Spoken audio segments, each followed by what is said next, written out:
거룩하신 하나님, 우리가 하나님의 음성을 듣게 하시고 하나님 말씀대로 순종하게 하시고 하나님의 뜻이 무엇인지 분별하는 놀라운 은혜가 있게 하옵소서. 예수 그리스도 이름으로 기도하옵나이다. 아멘. 오늘 에스라 9장 말씀은 거듭되는 죄와 실패로 애통하는 지도자에 대해서 나와 있습니다. 오늘 말씀은 우리가 잘 아는 대로 이 이스라엘 민족들이 이제는 좀 살만하니까 또 이방 민족들과 교류를 해서 그 이방 민족들과 또 결혼을 하게 되는, 그래서 그 이방인들과 결혼을 하게 되면 어떻게 되죠? 바로 그들이 하나님을 섬기는 것이 아니라 또 우상 숭배를 하는 그 영향을 받게 된다. 그럼 결국은 또 우상 숭배를 하면 하나님을 떠나게 되고, 또 하나님을 떠나면 그들은 죄 가운데 빠져서 또 고통을 당하게 되고 고난받게 되는 그러한 일들을 본다는 것입니다. 그래서 이 에스라는 이 이방인들과의 결혼을 통해서 하나님 앞에 범죄한 백성들을 향해서 우리가 하나님 앞에 너무나도 많은 죄를 지었다, 회개해달라, 회개를 간구하며 용서를 구하며 예배하는 것을 보게 됩니다. 하나님의 축복을 받았지만 이미 그들이 그 받은 축복을 우상 숭배를 함으로 하나님께서 그들을 심판하시고, 그 대표적인 게 이제 솔로몬이죠. 다윗을 통해서 하나님이 엄청난 축복을 주셨는데 축복을 끌고 가는, 지키기 위한 명분으로 여러 이방 민족들과 정략 결혼을 합니다.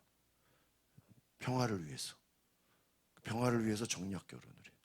그런데 결국은 평화를 위해서 정략 결혼을 한 것이 나중에는 그냥 온 나라가 우상 숭배 그냥. 그러니까 솔로몬이 성전만 세웠으면 얼마나 좋았겠어요.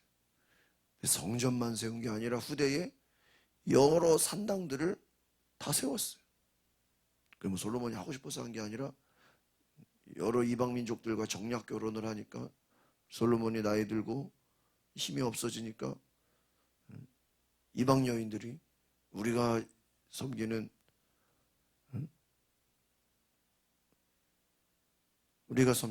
이 우상 숭배의 그 산당을 세우자.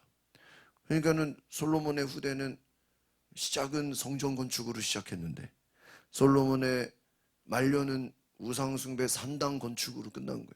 그리고 우리 대한민국처럼 남유다 북이스라엘 나라가 반으로 쪼개지고 이제 고통당하고 이제 하나님을 섬기지 않는 나라로 전락해버리는, 나중에는 또 바벨론 포로로 끌려가는 안타까운 역사죠. 여러분, 이스라엘 역사나 우리 이 대한민국 역사나 좀 비슷한 게 있어요. 일단은 나라가 조그매요. 그죠? 나라가 작고 그 조그만 나라에서 또 남과 북이 갈렸어요. 유일하게. 그리고 또 주변 나라들은 또 다 강대국이고, 또 옛날에 우리나라도 일본의 식민지에 또 고통당했고, 어떻게 보면 하나님이 이스라엘을 선택하셨듯이 우리 동방에 우리 한국을 선택하셔서 약한 나라지만 옛날 그냥 중국에 굽신거리고 또 살만하면 이제 일본이 쳐들어오고 섬나라니까 다른 데로는 갈 데가 없고 위에는 중국이고 밑에는 일본이 쳐들어오고 또 살만하면 이제 우리끼리 싸우다가 또 남과 북이 갈라지고 안타까운. 그러니까 우리가 바라볼 분은 뭐 이스라엘이나 우리 한국이나 하나님밖에 없습니다. 그런데 하나님만 바라봐야 되는데 주변에 영향을 받는다는 거예요. 그래서 하나님께서 너희가 주변에 영향을 받지 말고 하나님만 바라보라고 했죠. 그러니까 어제 읽었던 말씀이 바로 에스라가 성전의 건축을 필요한 것들을 다 가지고 오고 다 이동하는 과정 가운데서 충분히 왕들에게 그 호위병을 구하고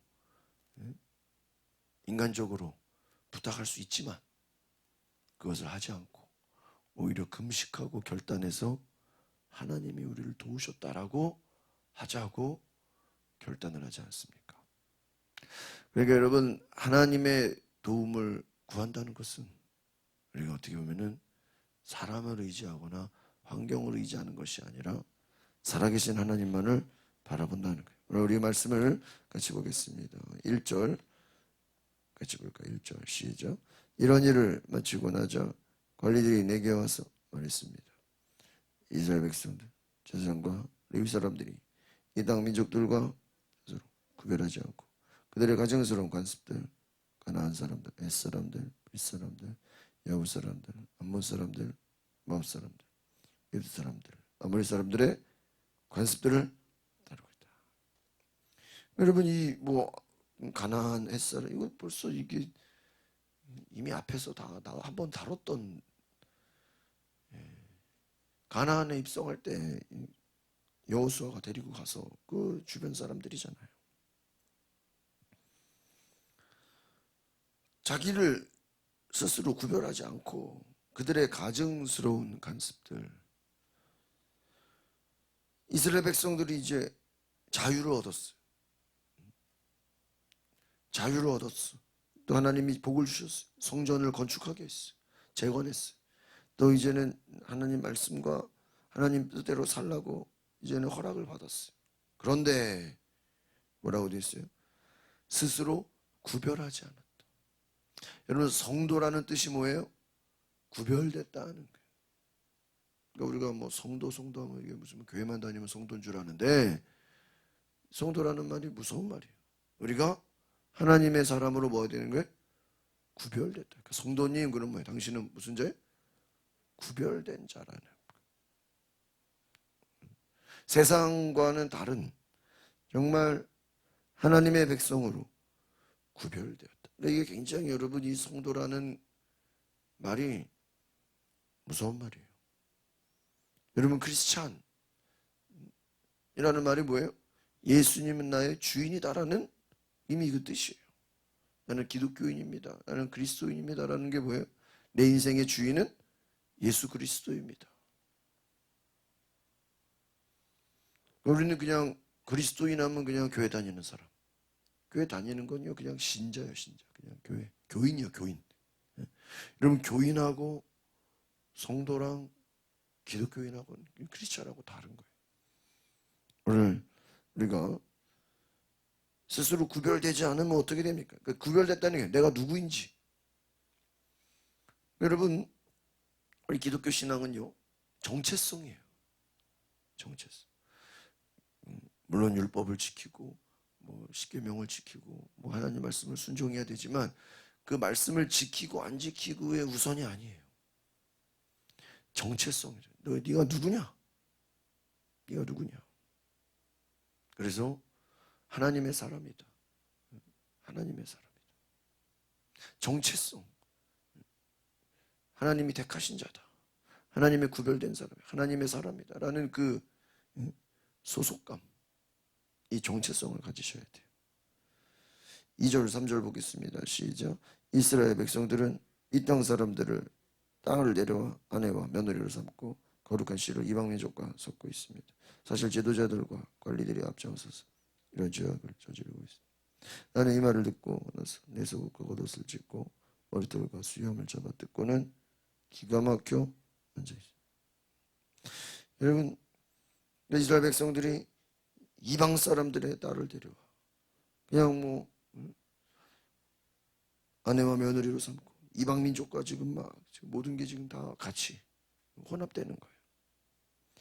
여러분 이방 민족과 결혼하는 게 죄냐 죄가 아니냐 이걸 지금 따지는 게 아니죠.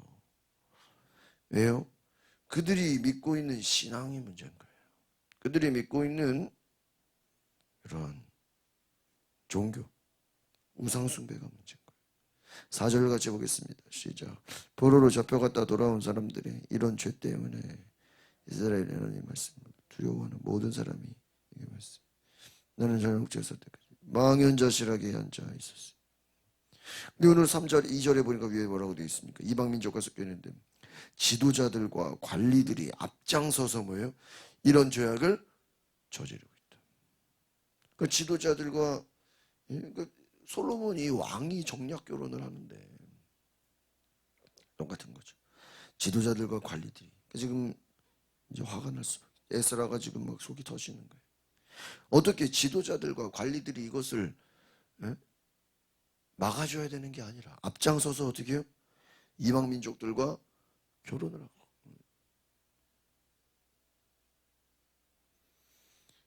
그래서 이제 그 가운데서 하나님을 두려워하는, 야 이거 큰일 났다 이제 제대로 한번 하나님 섬기려고 세팅을 해놨는데 오히려 이 막 관리들과 지도자들이 우상 숭배와 하고.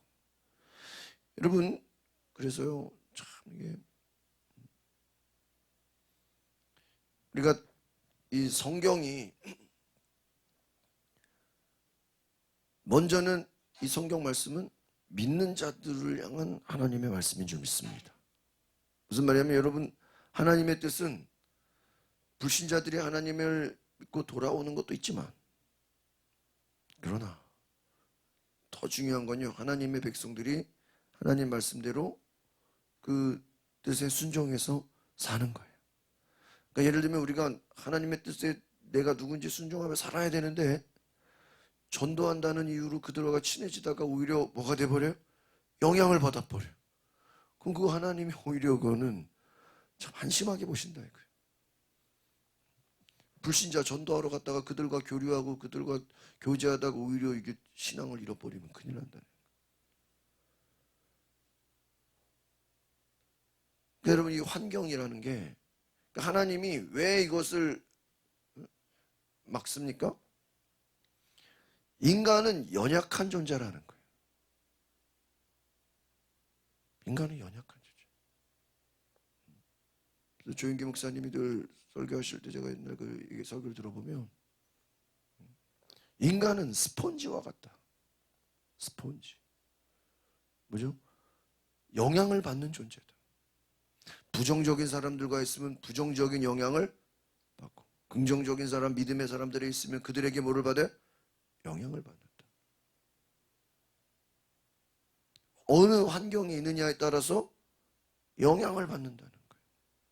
놀고 먹는 사람들과 어울리면 그 길로 가는 것이고 기도하는 사람들과 어울리면 기도하게 되는 것이고 믿음의 사람들과 있으면 그들의 영향을 받는 것이고 그래서 어떤 환경에 들어가느냐가 참 중요하다는 거예요. 불신자들, 이 우상 숭배하는 자들과 같이 어울리다 보면 그들을 구원하러 가는 게 아니라 오히려 뭐가 돼요? 영향을 받는다는 거예요. 여러분 지금 너무나도 안타까운 것을 우리가 보게 되죠. 5절 6절을 보겠습니다. 시작. 저녁 제사 때가 되자 나는 무거운 마음을 덜고 일어나 내 속옷과 겉옷을 찢은 채로 무릎을 꿇고 내 안에 여호와께 손을 들고 기도했습니다. 하나님이여 제가 주께 하나님께 얼굴 들기가 너무 부끄럽고 민망스럽습니다. 우리의 죄가 우리 머리보다 높고 우리의 죄악이 하늘까지 닿았기 때문에 7절 조상 때들부터 지금까지 우리 죄악이 너무 컸습니다. 우리 죄 때문에 우리 자신은 물론 우리 왕들과 우리 제사들이 이 땅의 왕의 손에 넘겨져 가래맞고 포로로 잡혀고 약탈당하고 숨을 겪으면서 오늘까지 왔습니다. 8절 그러나 이제 잠시 동안 우리 하나님께서 여호와께서 은혜를 베풀어 주셔서 살아남은 사람들 우리에게 남겨주시고 그분의 성수에 굳건한 자리를 마련해 주셨습니다. 우리 하나님께서 우리의 눈을 밝히고 숙박에서 조금씩이나마 해방시켜 주시고 그러니까 여러분 오히려 이들이 이방 왕들이 도와주고 이방 왕들이 막 이 후원해주고 그러다 보니까요. 그러다가 또 이제 포로로 살다가 갑자기 자유를 맞으니까 방종이 된 거예요. 여러분 그래서 안타까운 건 무엇입니까? 이들이 정말 자기들이 죄의 길로 가면서 죄인지를 알지를 못한다는 거예요. 여러분, 인간이 왜 어리석은 존재입니까? 죄악된 길로 가고 있으면서 이 길이 지금 심판의 길, 멸망의 길인지를 알아요, 몰라요? 모른다는 거예요. 돼지가 도살장으로 끌려가고 있으면서, 여러분, 돼지를 그냥 도살장으로 끌고 가면 절대 안 가요. 근데 그 앞에서 막 콩을 떨어뜨려 놓으면 그 콩을 먹으면서 도살장으로 가고 있다는 거예요. 모른다는 거예요. 여러분, 지금 이 에스라는 가슴이 터지는 거예요. 지금 너무나 지금 가슴 아픈 거예요. 죄악이 너무 크고 지금 이제 좀 제대로 해보려고 하는데 오히려 지금 시험에 빠지는 거예요. 그러니까 여러분, 우리가 영적으로 보면요, 이제 성전이 다 재건되고 이 앞에까지 딱 보면 이제 뭐 필요한 거 왕들이 다 해준다 그러고 모든 환경이 좋아지고, 그죠? 이제 고난이 다 끝났잖아요. 여러분, 영적으로 보면요, 여러분, 정상의 마귀는, 따라합시다. 마귀는 정상에서 기다리고 있다. 이게 무서운 말이에요. 오늘 이것만 기억하세요. 여러분이, 야, 내가 산꼭대기에 가서 야, 이 땅을 정복했다. 그럼 딱 그 정복한 자리에 누가 있어요? 마귀가 있어. 야, 너 이제 수고했다. 야, 너 참 고생했다. 야, 너 참 대단하다. 이제 네 그동안 수고하고 고생하고 이제 했으니 나와 함께 살자. 여러분, 정상의 자리에 누가 기다리고 있어요? 마귀가 기다리고 있어. 그 딱 높은 자리에. 여러분, 성전을 건축하고 재건하고 모든 게 다 축복을 받고 잘 되고 나니까 누가 기다리고 있어요? 이방 민족들이 기다리고 있어요. 야, 우리랑 같이 살자. 그래서 여러분, 오히려 여러분, 고난주간 때는 이게 참 이게 신기하죠. 여러분, 고난주간 때는요, 금식하고 사순절 막 주님을 묵상하고, 막 할렐루야, 막 성경 쓰고 막, 야, 고난주간이야, 사순절이야. 막. 이제 부활절 끝나고는 뭐예요? 야, 이제는 해방됐다. 내 하고 싶은 대로. 여러분, 마귀가 사순절 고난주간 때는 건드려 못 건드려요? 못 건드려. 경건하게 살기를 작정했으니까. 그 마귀가 뭐라 그래요? 야, 부활절만 기다리자. 끌고 가는 거예요. 교회가 성전 건축을 할 때는 막 주여, 막 우리 교회 잘 짓게 해주세요. 막 기도하다가 건축을 하고 나면 다 끝난 거예요. 이제. 야, 이제 목표를 이뤘어. 야, 이제는 기도 안 하는 거예요. 우리의 신앙이 어렵고 힘들 때는 막 하나님을 찾다가 문제가 해결되고 나면, 몸이 아프고 힘들 때는, 생활이 어려울 때는 막 주님을 찾다가 문제가 해결되고 먹고 살만하고 이제 좀 괜찮다고 생각하면 그때 마귀가 기다리고 있는 거예요. 그러니까 여러분, 우리가 신앙적으로도요, 우리 자신을 너무 신뢰하면 안 돼요. 잘 될 때 조심해야 되는 줄 믿습니다. 여러분, 어떻게 보면 우리 어려울 때는 하나님 찾지만 먹고 살만하고 괜찮으면 기도하지 않아요. 그럼 어떻게 돼요? 또 무너지는 거예요. 또 세상으로 가는 거예요. 뒤에 구절에 보시면 하나님께서 우리를 버리지 않으시고 회복을 허락하셨고 복구하게 하셨고 하나님이 은혜를 주셨는데, 10절에 보니까 우리가 하나님의 계명을 저버렸다는, 그리고 11절에 보니까 이 땅에 부정한 것들로 가득 찼다는, 겉모습은 성전을 재건하고 이제는 하나님의 뜻을 이뤘다고 생각했는데, 이제 12절에 보니까 악한 자들과 동맹을 맺어서. 왜 동맹을 맺으면 안 됩니까? 우상 숭배하는 자들과 하나가 되면 그들의 영향을 받게 되죠. 하나님의 뜻은 하나님을 바라보고 하나님을 온전히 섬겨야 되는데, 그래야 너희가 12절에 보니까 너희가 강해지고 그 땅에 좋은 것을 먹고 영원한 기업으로, 비록 그 주변은 다 우상 숭배를 하지만 너희 이스라엘 민족만큼은 하나님을 섬기려고 했는데. 13절 뒤에 같이 보겠습니다. 시작. 우리에게 일어난 일은 우리의 악행과 우리의 큰 죄악에서 비롯된, 그러나 우리 하나님이신 주께서 우리 죄악보다 형벌을 가볍게 하시고 우리에게 이렇게 구원을 주셨습니다.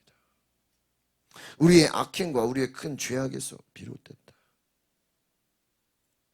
구원을. 그런데 14절 시작. 그런데 우리가 다시 주의 계명을 어기고 그런 가증스러운 짓을 하는 민족들과 섞여서 혈연을 맺어야 되겠습니까? 주께서 우리를 노여워해서 한 사람도 남거나 피할 사람이 없도록 모조리 멸망시키는 게 당연하지 않겠어요. 그 지금요 이 무서운 말씀이에요. 14절. 지금 여러 가지 지금 고생을 하고 이제 하나님을 제대로 섬겨보려고 하는데 지금 시작부터 관리들과 지도자들이 이방 민족들과 다 결혼하면서 혈연을 맺으니까 주께서 우리를 노여워해 한 사람도 남거나 피할 사람 모조리 그냥 차라리 뭐 해버려? 멸망시키는 게 낫지 않겠습니까? 야, 왜? 어떻게 되죠? 이걸 내버려두면 어떻게 돼요? 더 어떻게 돼요 이제? 뭐 확산돼. 이게 결혼하면 이제 거기서 애를 낳죠. 거기서 또 막 인원이 많아지죠. 막 이제 골칫덩어리가 되는 거예요 이제. 이 순수성을 잃어버리는 거예요. 혈통을 잃어버리는 거예요.